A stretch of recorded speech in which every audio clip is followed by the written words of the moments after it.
The devices that are used, all those things, right? We saw how a circuit is designed, all those things, right? So I told you about the active elements and the passive elements, right? So we were mainly concentrating upon a physical quantity called as current, right? How much is the current, that is, how to define current, that is defined as the amount of charge flowing per unit time or rate of flow of charges, right? What is going to be the SI unit of charge?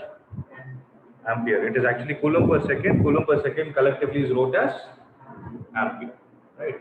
Then current flows from, what is the direction in which current is going to flow?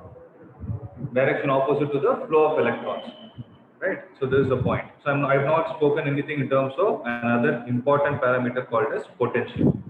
Right? Today's topic is going to be about potential. Okay. So generally, they use a word called as electric potential and potential difference. We need to understand what exactly this means. Okay. So everybody has seen a battery, right? Everybody has seen a battery basically. Now, the question that comes in our mind is,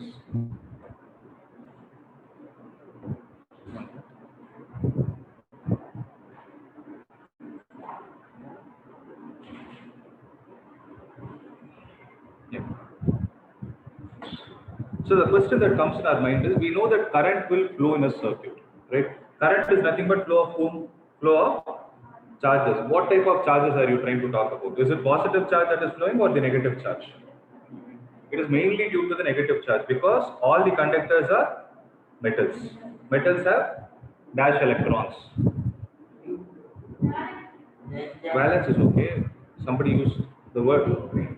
They have free electrons. So what do you mean by free electrons? They have the tendency to move. Now I have a question, guys. Okay. Suppose I take this part, okay. Guys, online, I hope you're able to see me, right? So if I take this and if I call this as an electron, electron will not be this big at all. If I call this as an electron, which is present within a conductor. Okay, this is a conductor. I took an electron from it. Okay. Will this electron be able to move on its own? Forget about electron, okay? Forget about electron. Take myself, okay? I'm standing like this. I'm holding my hand like this. Will I be able to, will my hand go up directly without me doing something? What do I need to do? I need to do or apply some muscular force and try to create some displacement. Right? If I have force and if that force is able to create some displacement, I will technically call it as work. So logically, from the Newton's law, we know one point. What is that? If any object with Newton's first law, if any object is at rest, it continues to be at rest.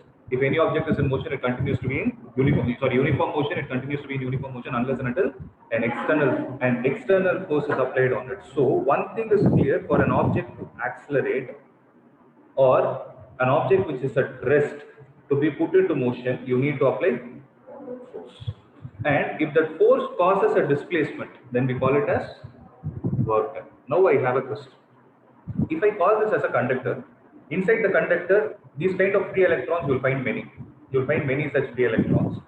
Initially, what will happen is, these free electrons, I have a question. Will these free electrons be at rest or will they be moving? All I'm explaining is an extra information. Concentrate, guys. You should know this fact. You should understand what is the fact happening within a conductor. Okay. Inside a conductor, there are free electrons. When I say free electrons, they have no attachment to the atom. They are out of the atom. That is what is meant by free electron. Yeah, tell me. Are you able to see? Sir? Yeah, tell me, Vaishnavi. Your voice is breaking, sir. Oh, my voice is Sir, breaking. but your voice is breaking, sir. Is it for everyone? Sir, your voice is breaking, sir.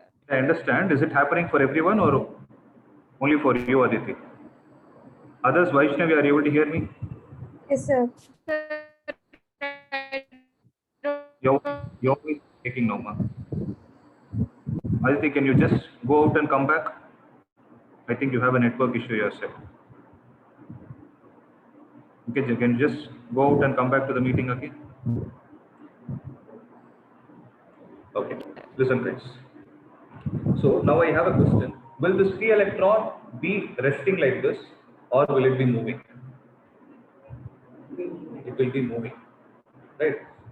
Since the electron is moving within the conductor, can I say that current is constituted within it? I have a conductor now. This wire is there. There's a wire. I just cut the wire and take it in my hand. I have only wire in my hand. I have nothing else. That's this. There's the wire. Okay. The ends of the wire are not connected to anything. I have electrons inside that wire. Will those electrons move or they are going to be at rest? You people told they are going to move. But from the definition of current, I am able to understand that current is constituted when the charges are able to move. Now, can I say, since the electrons are moving within the conductor, can I say current is there in the conductor? Why? No is the right answer, but why?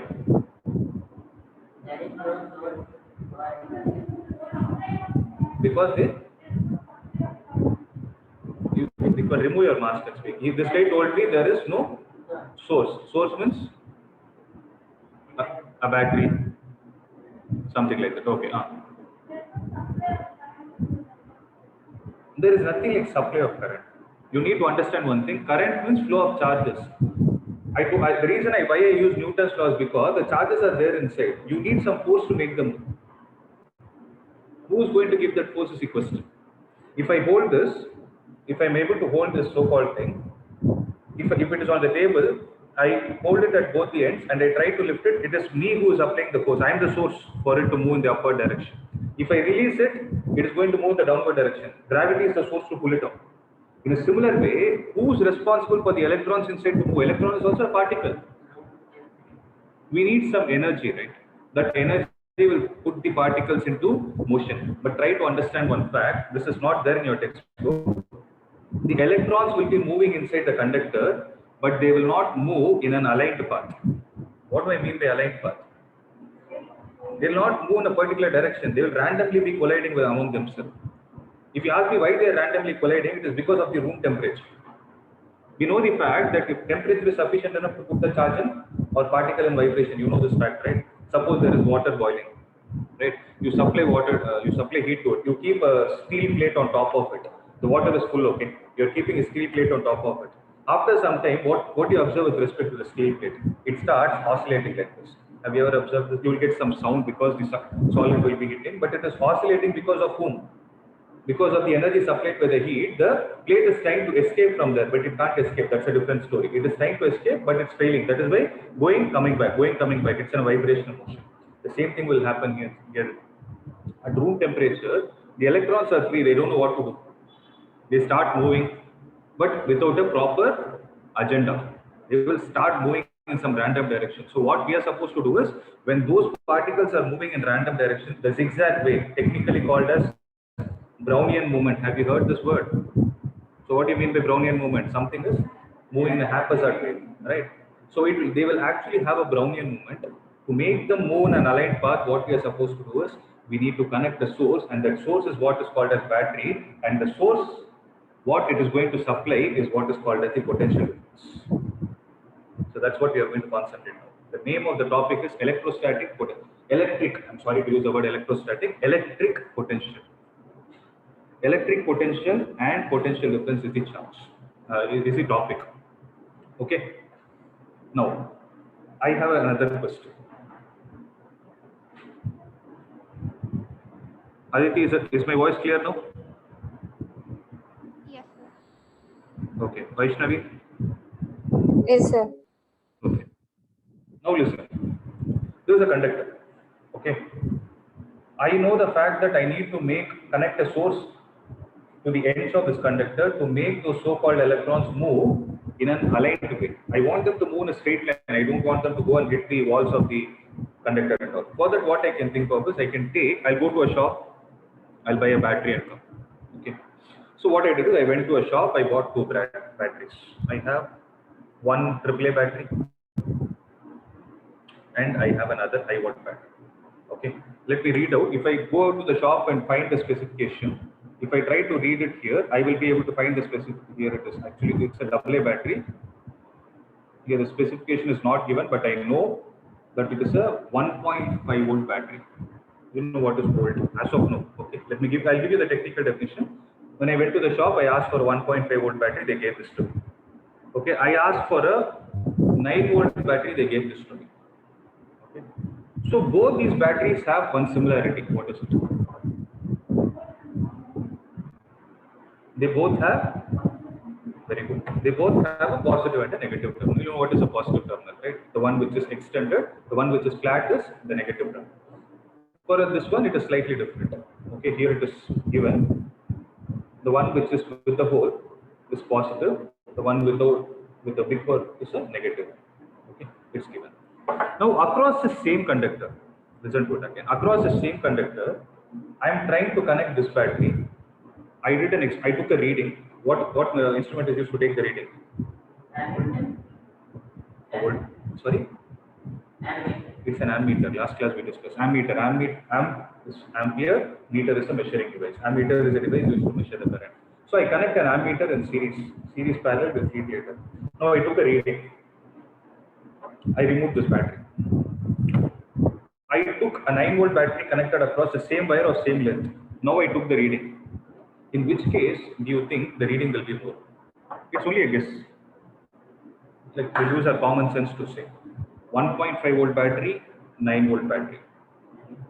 So 9 volt battery has something. I don't know what that something is. It is 6 times 1.5. So it is 6 times technically more powerful than this. Means what can it do? So the so-called source is this. This is going to put the electrons in such a motion that the electrons will constitute current. Have you ever observed the bulb will glow? Sometimes you will have a low voltage and you can see that the bulb will not give enough intensity. Have you heard this word someone saying at your home? I think there is a low voltage running at home. Right? Though all these things will be running, sometimes the fan will suddenly become slow, the light will become dim. All that is happening because the source potential has dropped. Now we need to understand what the potential is. Right? What is the word we are using? We are using the word electric potential. So, and another word, potential difference. So, listen to this carefully. I'm giving the practical way, then I'll go to the book definition. Okay. I told this is a battery of 1.5 volt. Am I talking about the potential or potential difference? I'm talking about the potential difference. Okay. Listen to this carefully. This end, if I say it has a potential X, the positive end has a potential X, negative end has a potential Y. The positive potential X minus the negative potential Y is what is 1.5 volt. So I'm doing a subtraction. Subtraction is nothing but a difference. So the potential difference between the terminals of higher and lower values is what is called as the potential difference of this battery. In your 12th standard, you will learn even more technical names. As of now, there is enough for you to visualize. Right? I hope you are clear. You're going and asking the shop, you're saying the potential difference. You're not saying the potential to the shopkeeper. Am I clear? Similarly, 9 volt battery. The potential between the higher X minus Y is what is the potential difference. And X is called as the potential, Y is called as the potential. So you call it that. When you use the word potential, you will say potential of the positive terminal, potential of the negative terminal. Whereas you will not say potential of a battery, you will only speak about the potential difference of a battery. I mean, does it make sense? Are you able to visualize it? Now comes an important question. Why are we studying all these things? To make, so I need a source to put all these charges in an aligned motion. So when I say I need to put them in aligned motion, I need to do some dash. The source needs to do some dash. To lift this, what am I doing? The source needs to do some work on whom?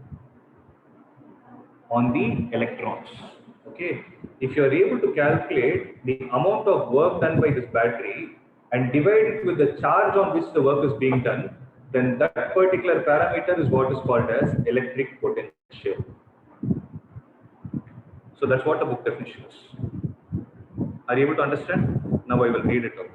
So what makes the electric charge to flow? That's the first question we try to answer. right? I'll come to this, guys. Don't be in a hurry to write. I'll explain.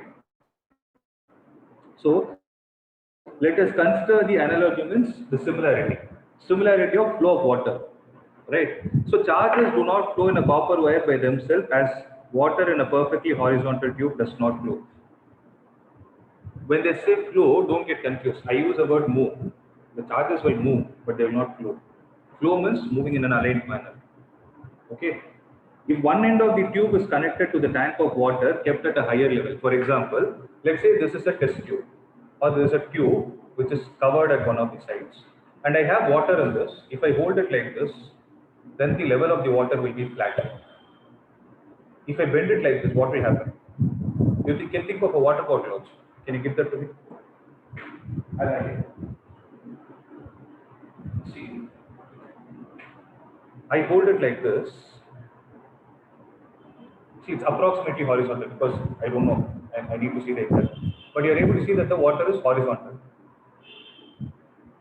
What is happening? Look at the alignment here. No? It is inclined. It is trying to come out because this cap is stopping it is there. Or else what would have happened? The water would have flown out. Right? So that is the meaning. Meaning is, if I hold the water like this, try to visualize what potential is. This end is exactly at the same height from the ground as the other end is also. So this height has a potential. This height has a potential. These two ends put together have a potential difference. In this case, what is the potential difference when I hold it horizontally? See? Whereas when I do it like this, one is at a higher potential compared to the other. That is the reason water flows from higher to a lower potential. The same is the example they have given in the textbook. Guys, are you able to understand? Yes. So that's the logic they are trying to talk about. So such that there is a pressure difference between the two ends of the tube, water flows out of the other end of the tube. So which end has a higher potential? When I tilt it like this, which end my left hand had higher pressure or right hand? When I hold the water bottle like this, the left one, only then this can push this out. No? I'd asked about pressure. Which one will have more pressure? Why right? There is a pressure difference, I'm saying. Why?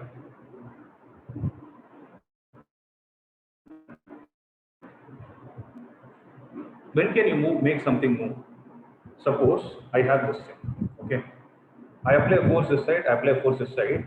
When can I move to the left?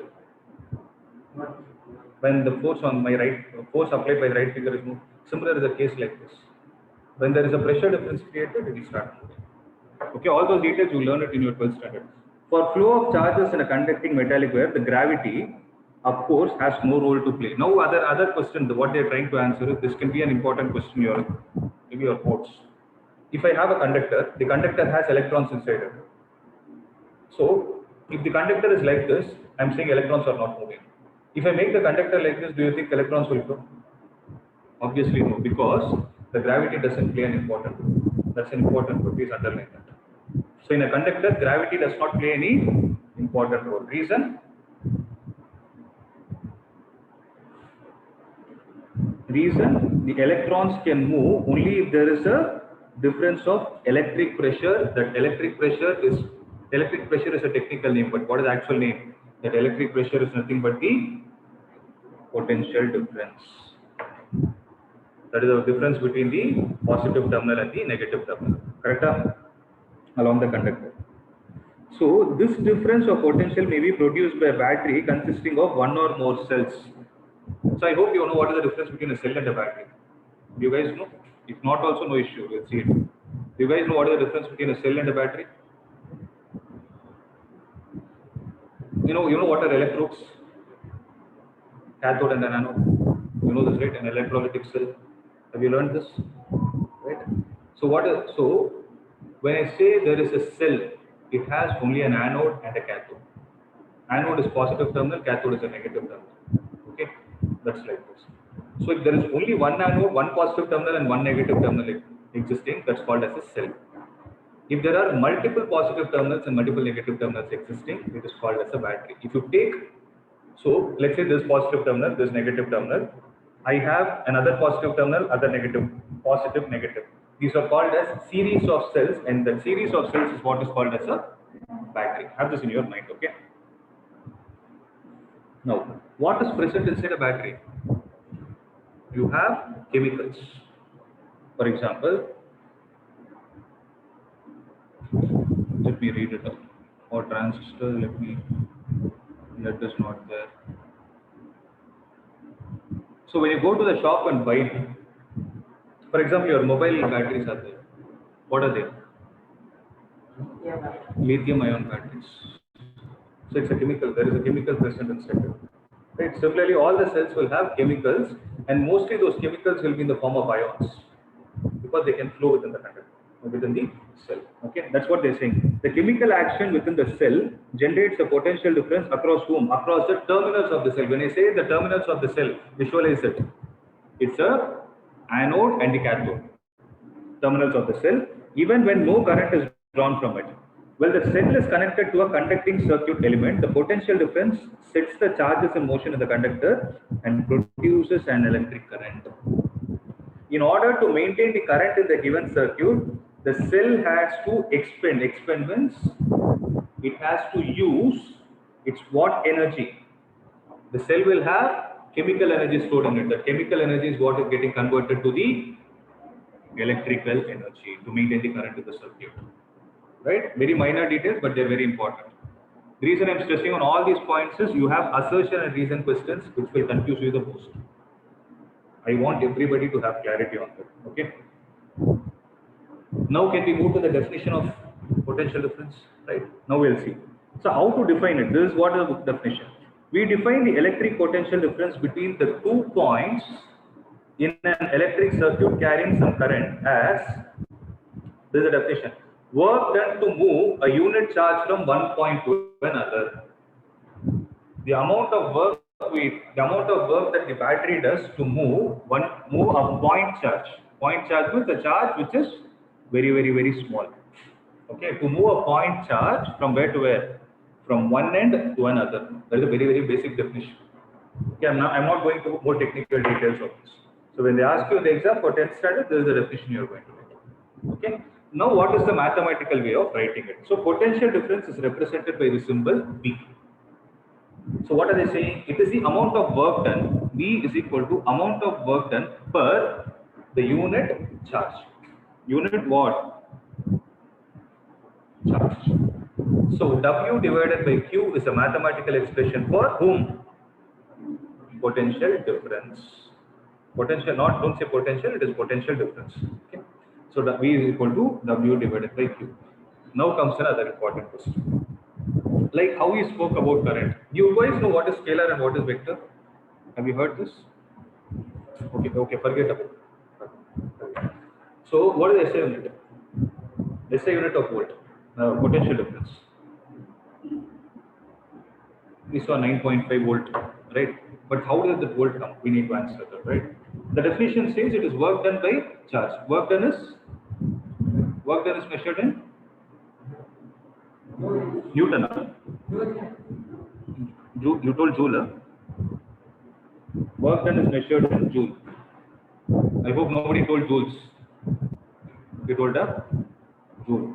Okay. I told you in the last class, right? Never use a plural. Joule divided by Coulomb. So whether it is the name of a scientist or not, always when you're writing the expanded version of it, you need to use lowercase, right? So Joule is the name of a scientist which is measured in, which is capital J, divided by Coulomb is also the name of the scientist which is capital C.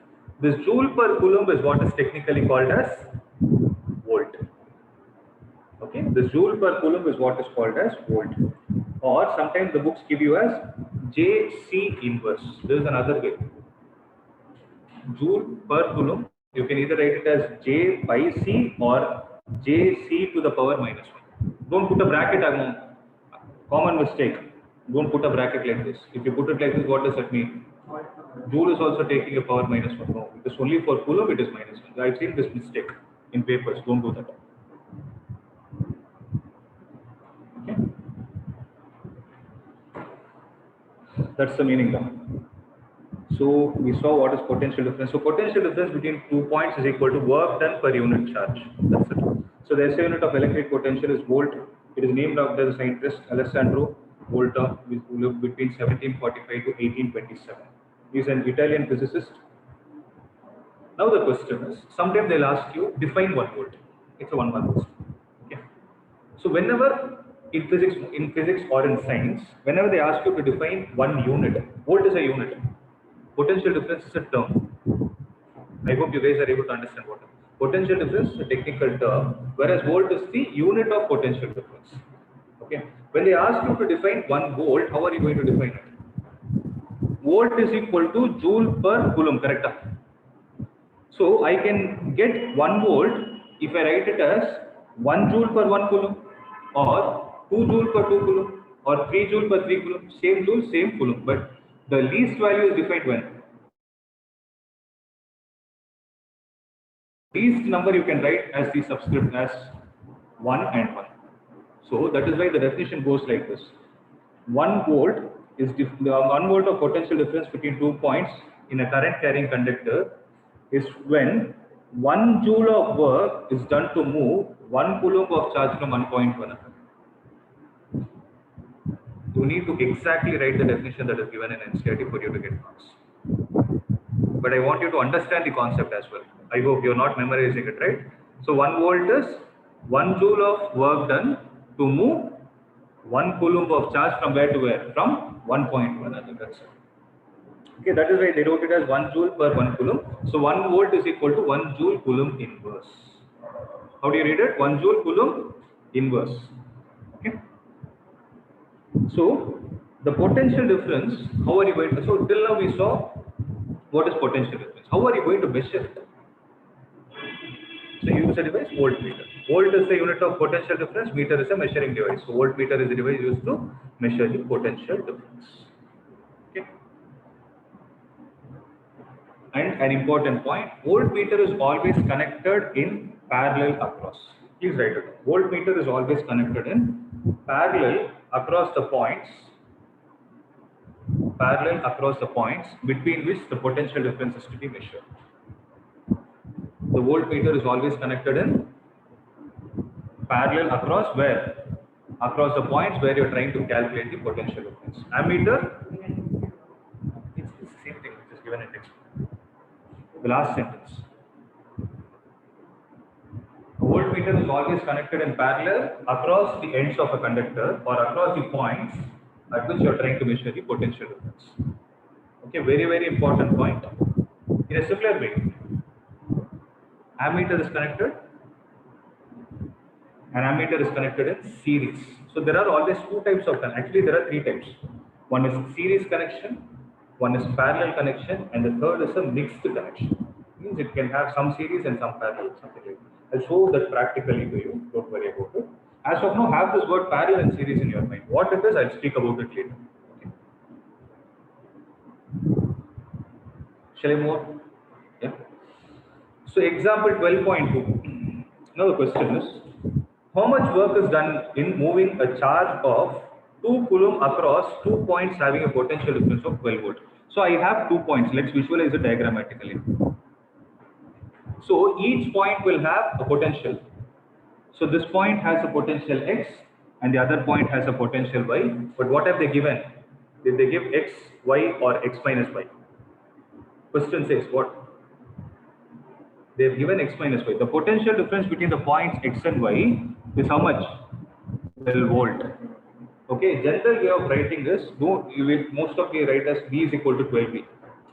But the better way to write is when put the dots and write it as VAB, subscript as AB. When you write it like this, you are trying to say the potential difference between A and B. No confusion, right? Now, what is the question? They have given you need to move a charge of 2 coulomb. For this to happen, what is the amount of work you are going to do? Very simple question. So VAB is equal to W divided by Q. Just solve it and tell me answer is. So V is equal to W divided by Q. V is 12. W is what we need to find, divided by Q is 2. 2 will go to the other side. It is 24. Never forget the unit. Work is measured in joule. So 24 joule is the answer, provided everything is in SI unit. Okay. Now I'm trying to modify the question. Okay. Last class I told you, or something like this. Last class I told you, there are two types of ammeters, milliammeter and a microammeter. Milli stands for 10 power minus 3. Okay, and micro stands for 10 power minus 6. Very good. If I change the question as, instead of 2 coulomb, I change the question as 2 millicoulomb, I want you people to tell me the answer.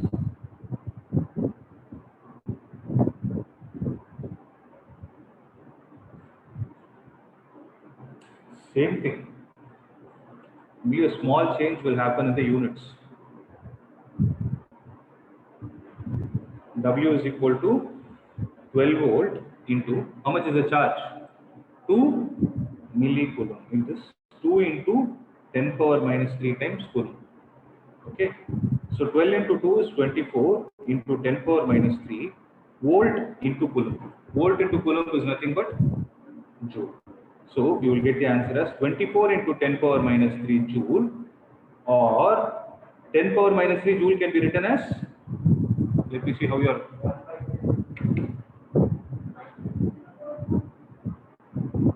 10 power minus 3 coulomb, you wrote it as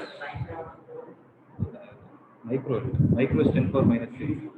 Write it as millijoule. In the sense, 24, I can write it like this. I just wanted you to get exposed to these kind of units also. Generally, you will not get in 10th standard, but it is for you to think.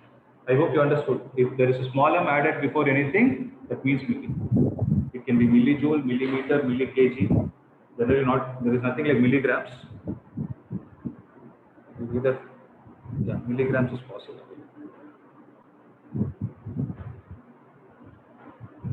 Am I clear? Right. So these two are the important concepts I wanted you to understand. The remaining part is easy, I can take care of it. Okay. So name the device that helps to maintain potential difference across a conductor.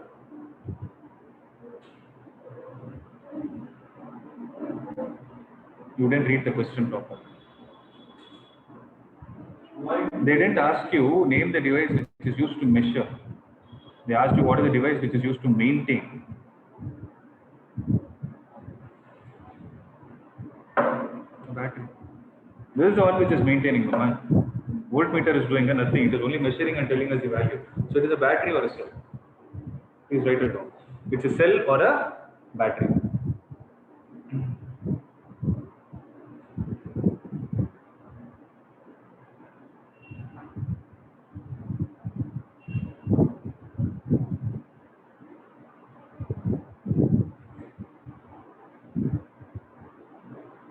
Okay. So what is meant by saying that the potential difference between 2 points is 1 volt? So indirectly, what are they asking? Define 1 volt. You already know the answer. It is nothing like 1 joule. 1 minute. 1 minute.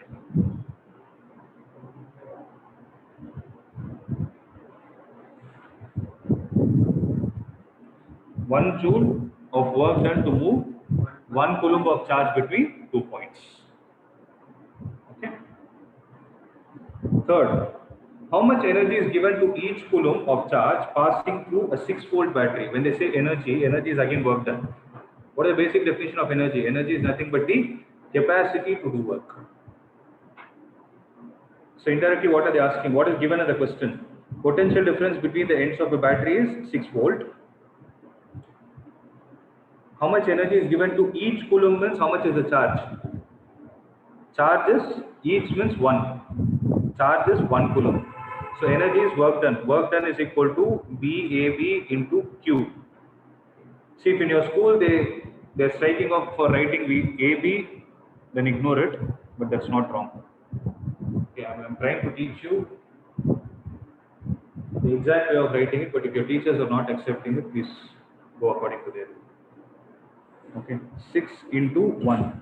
That is 6, how much? 6 joule. So this is the amount of energy that is given to each charge. Students who are online, I hope you're able to understand. Yes, sir. Aditi, Yes, sir.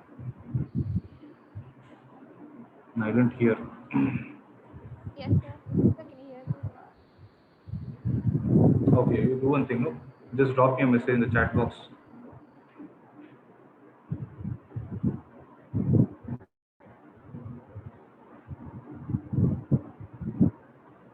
Okay. Shall I move on to the next one? So we saw what is current and what is potential difference. So tell me one thing. Here, who is the source, who is the cause? So out of current and potential difference, who is the source and who is the cause? What is being supplied? What is the, or I'll put it like this. What is the input, what is the output? If I have a conductor, inside a conductor you have current, outside the conductor you have a potential source. So out of these two, which one is input and which one is output? Input is the potential difference, the battery, the source. Current is the output. So by giving the input as a potential difference, you are able to generate an output called current. Okay.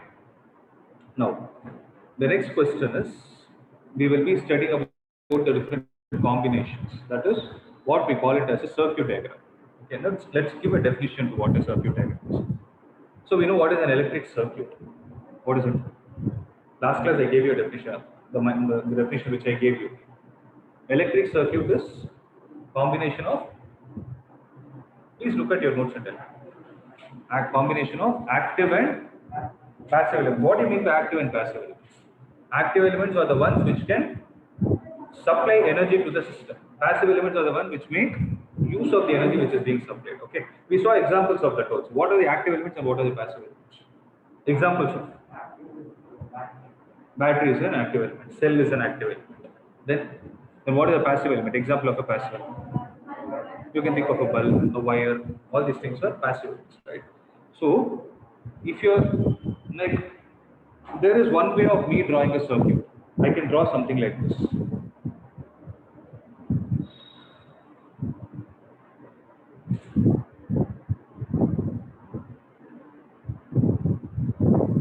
Right? Can I still call it as a diagram? Can I still call it as a diagram? It's a diagram. Can I call this as a diagram? Because I've drawn something. You're able to understand what I put a box, I wrote a battery. I put a box, I wrote a bulb around it. Okay, I will put it like this. I will say there is another bulb connected here. 1 minute. Can I represent something like this?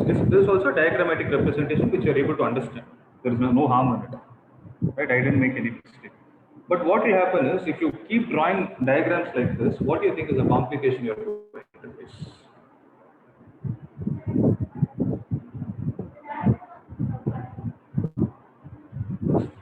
One is direct, that is a more technical thing. One is direction of a current. The simplest issue you are going to face is the space. I've taken a simple diagram. I've drawn a battery and a bulb and another battery. Taken two bulbs and one battery in the so-called box. This is called as a block diagram. Okay. There is nothing like block diagram for a circuit. I've introduced this. Okay. Because I drew it in a block. Now the question is, if I have a bigger size of 10 bulbs, I'm going to sit and draw all those boxes and then you are going to explain. Instead, what we can do is we can take the help of symbols to draw the circuit. Right, to draw an electric circuit. Then the taking help of those symbols and drawing the circuit is what is called as the circuit diagram.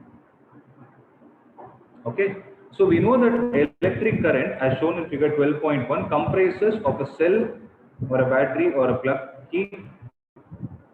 Cell or a battery, a plug key, and electrical components and connecting wires. Where is example 12.1? This we have already seen. This is the simplest circuit, right? But by the time we saw this, we didn't know one fact. What is it? We didn't know anything except wire. So how do you know that this is a cell? Because something is given there, okay, you are able to understand. When I ask you a question, is it a cell or a battery? At that point of time, will you be able to answer? Now I told you what is a cell or a battery. Is this a battery or a cell? It's actually a battery. You have more than one positive or one negative terminal, it's a battery. Okay, and you have something like this. K is given, it's a key. Right? All these symbols we are going to see. This is what is called. The K is called as a plug key. Plug key in the sense what will happen is, let me give you an example. See, this is a switch. I have an on and off connection. Means when I click it, this part is making a connection with all the wires inside. When I press it like this, when it is off, this has got disconnected from all the wires. That is why when there is an off condition, nothing will go or nothing will run. This is a switch. Okay, the switch has a symbol like this. Okay, switch is generally represented with this. Now there is something else called as a plug key. Plug key means, let's say I have a hole here, right? I'll have a small knob kind of thing. If I insert that knob into this, that knob will establish a connection with the circuit. If I have to cut it off, I will take the knob out. Means you can plug in and take out, plug in and take out. That's why it's called as a plug key. Okay, and the symbol for a plug key is two brackets with the dot inside. So when there is a dot inside, it is closed. When there is no dot, it is open.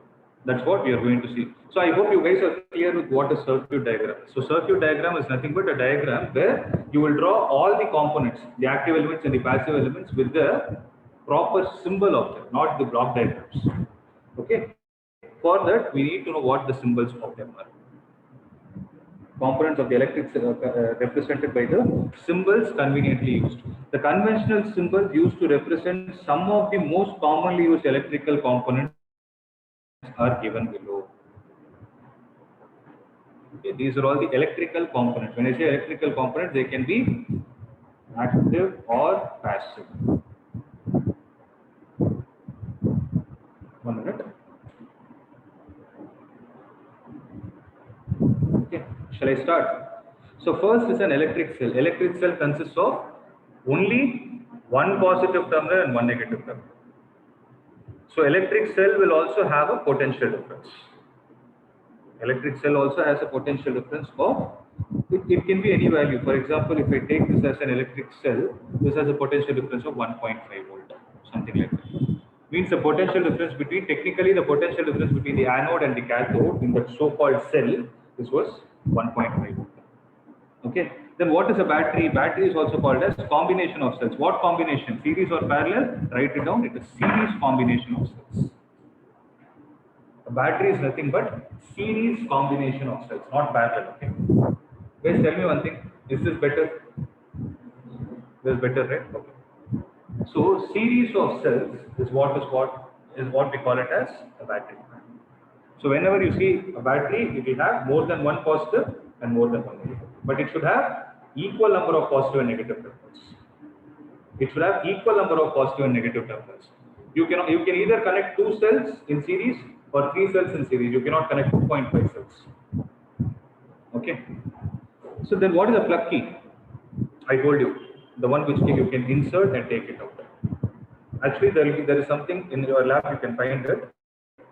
Not sure if they will show it for 10th standard. You will have a wooden box like this where different knobs will be there.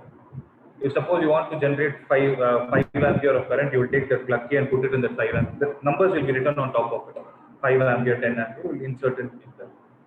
That time the connection will get established. Once you remove, connection is lost. Okay. So plug key or switch open. The switch symbol is actually not given, but I will draw it for your convenience.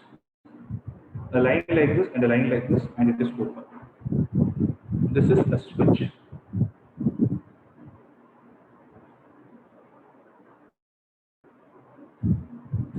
Okay. Plug key or switch closed. When they say switch is closed, same thing. A clockwise arrow mark is drawn.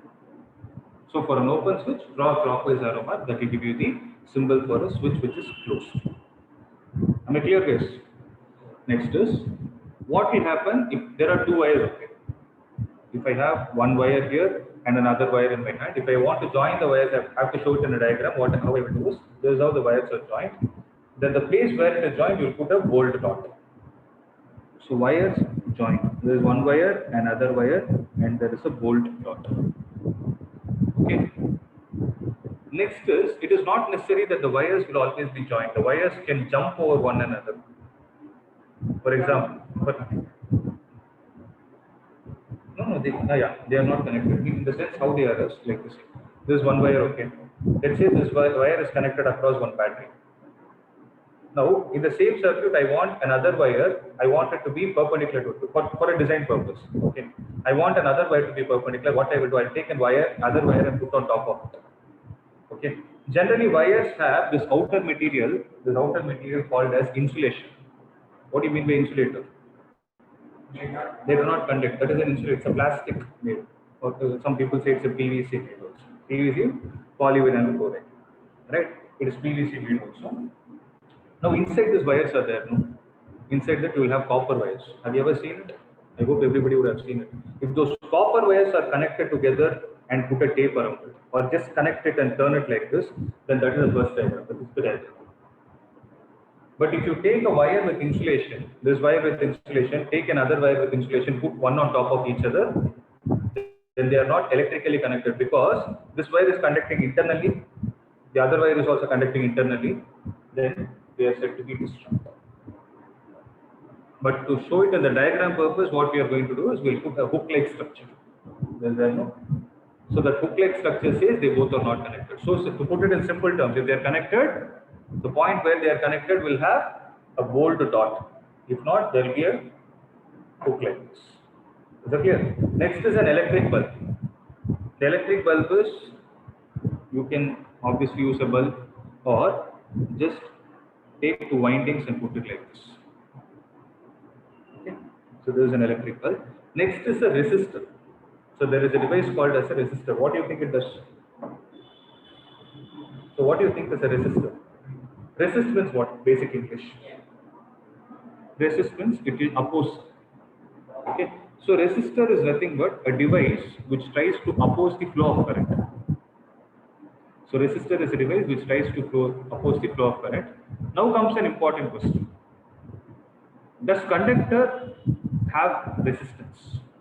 Is conductor a resistor?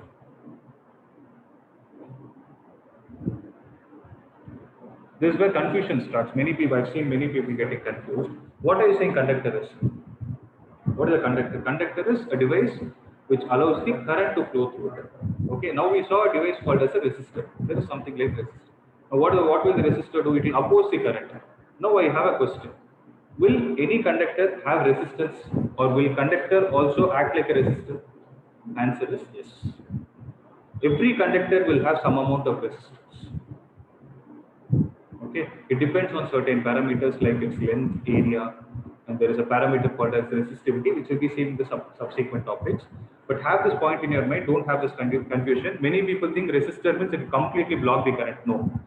Completely blocking the current is called as an insulator. But every conductor will have some resistance. The property is called as resistance. Okay, and it is going to be a resistor. Okay, so a symbol used for a resistor is something like this. It looks in the shape of a speed breaker. You will put a line like this in the zigzag format and something like this. Okay, so this is a resistor of fixed value. Fixed value means you cannot change its resistance. Then there is something else called as a variable resistor. Variable resistor or a rheostat. Have you heard this word? No. No problem. So variable resistor means the same symbol with an arrow mark like this. So you draw the same symbol with an arrow mark like this, or the resistor with an arrow mark from the top. Means if the top arrow mark is there, no? If you keep moving the top arrow mark, you can actually change the resistance. You will have a small knob-like thing where you can keep moving. If possible, I'll show it in the next class. Okay. Obviously, next one is an ammeter. A circle with the A in between them is an ammeter. A circle with the B in between them is a voltmeter. Similarly, a circle with a G in between them is called as a galvanometer. GA, make a note of it. GALVANOMETER.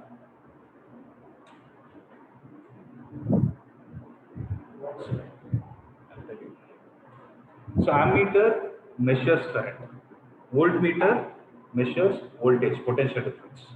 Galvanometer will detect current, it will not measure. So galvanometer is a device which will say whether current is flowing through the circuit or not. You know what is a tester, guys? Have you ever seen a tester?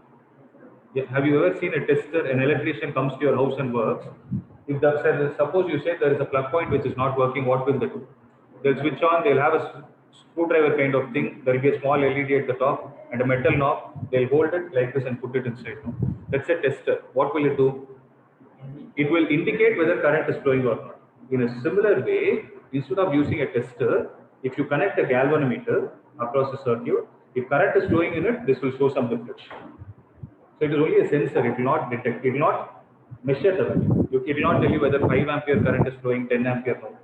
For you to tell the value, ammeter. For you to tell whether current is flowing, galvanometer. Okay? Sorry, I didn't get it. Galvanometer, you will? No, it's again a device. I'll show you how it works.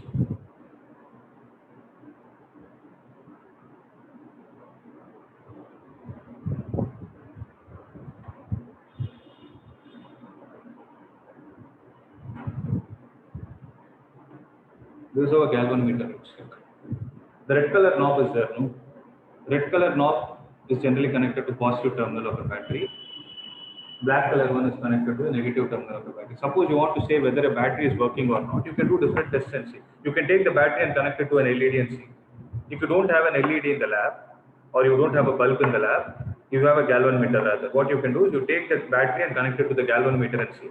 If the battery is working, the galvanometer's needle is exactly at the center. No, if it is working, it will show a deflection like this and come back. Or it will show a deflection like this and it stop. Once you disconnect the battery, it will come back to zero. Now what you can do is, you take, so red is generally connected to positive of the battery, black is connected to negative. Now if you reverse the polarities, you take the positive of the battery and connect it to negative, black, and negative of the battery and connect it to red. Galvanometer initially, before in the first type of connection, if it showed deflection to the right, now if you reverse the polarity, it shows the deflection to the left. That is the reason why if you see the needle for this will be at the center. Whereas ammeter, voltmeter and all, the reading will be at the left. I'll show you that also.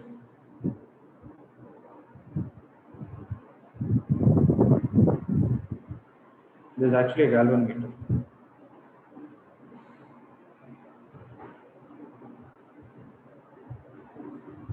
You're able to understand. So ammeter's needle initially will be at the left. And those numbers represent the value. For example, 0 to 10 is there. What is the maximum current it can measure? 10. And look at the symbol in between. It is written in A. So A means 10 ampere. It can measure up to 10 ampere. Beyond that, it cannot detect. It cannot measure. Okay. See, for example,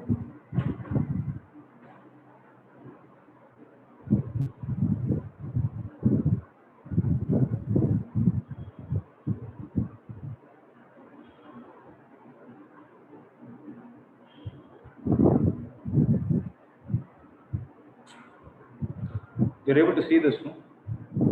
This one. So what is written in between? Is it A? It is MA. It is a milliampere. So the reading over there, I'm able to see. You're able to see, no, 0 to 100. So it can measure a maximum value of 100 milliampere. Similarly, you will have microampere also. Microampere. Mu A will be written. Let me see if it's there.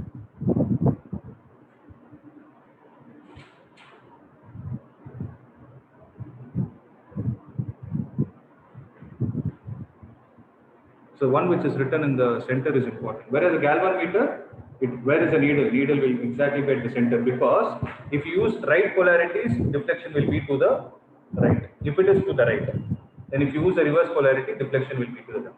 So the deflection is showing that current is flowing. I hope it is clear, right? So one last point for the day is Ohm's law. So this is where the mathematical expressions are starting. Till now we saw only the basics.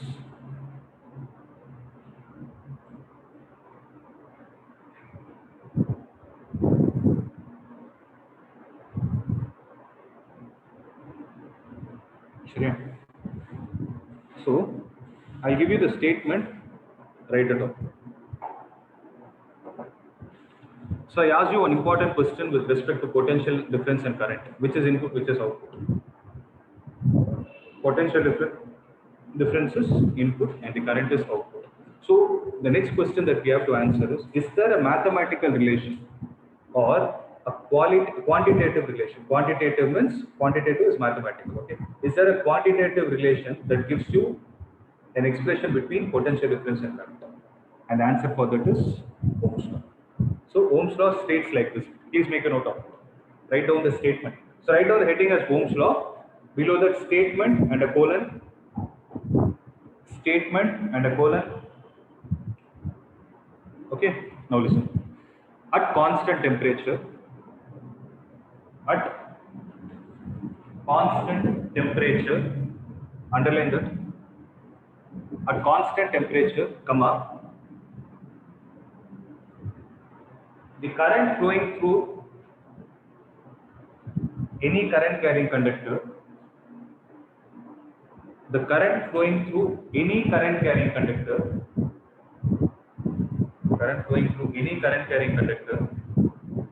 is directly proportional to any current carrying conductor, is directly proportional to the amount of potential difference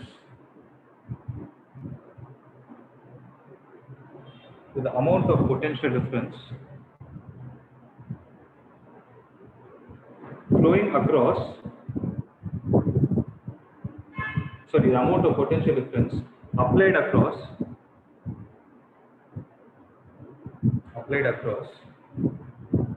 the ends of the conductor. Applied across the ends of the conductor.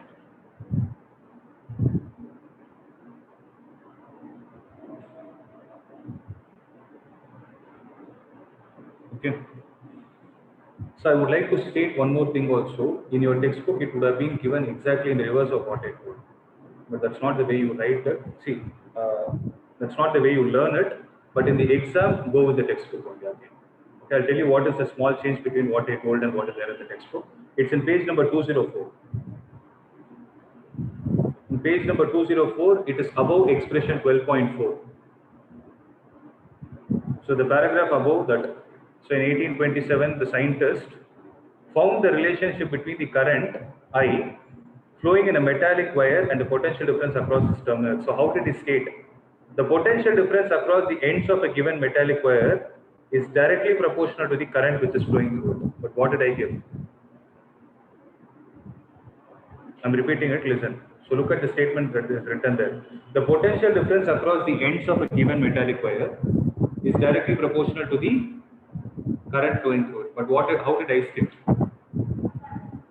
Current flowing through a wire is directly proportional to the potential difference applied. Can someone tell me what is the difference? Do you think they both are same? The way I stated is different from the way book is stated. What do you think is the difference? I want you to first understand the difference, then I will tell you what you are supposed to do in exam.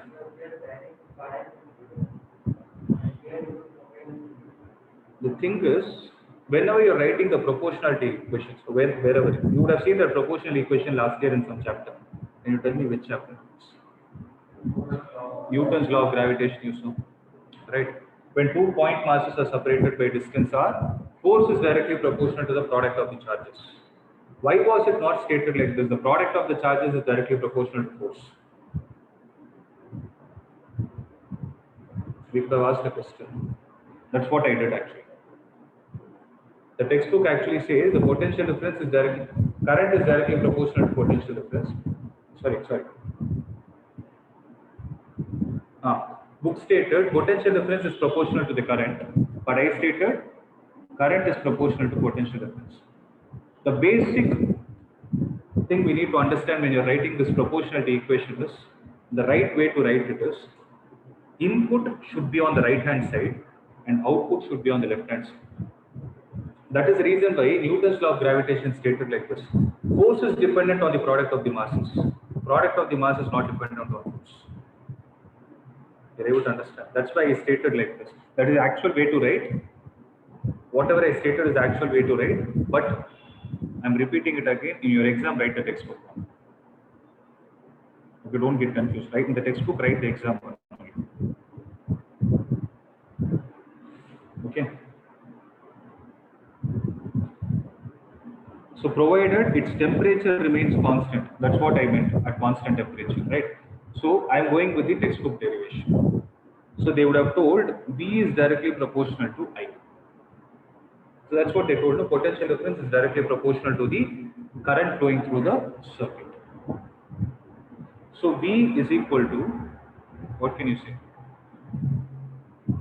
If you remove the proportionality symbol, the constant that we are introducing here is called as R, where this R is called as resistance. Okay, resistance is property. Resistor is a device. Conducting is a property. Conductance is a property. Conduct OR is a device. Insulating is a property. Insulate is a property. Okay, insulation is a property. Insulator OR is a device. So that's how science works. Resist is a property. Resistance is a property. Resistor is a device. Okay. So what did I write there? I didn't write the name of the device. I wrote the property, resistance. Okay. So V is equal to IR, where R is called as the resistance.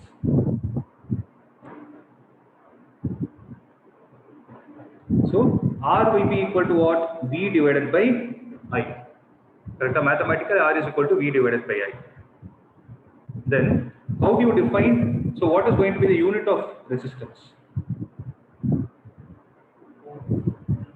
So potential difference is measured in volt, current is measured in ampere. This volt per ampere put together is what is called as ohm, OHM. And the symbol used is a line like this and a line like this and a semicircle in between them.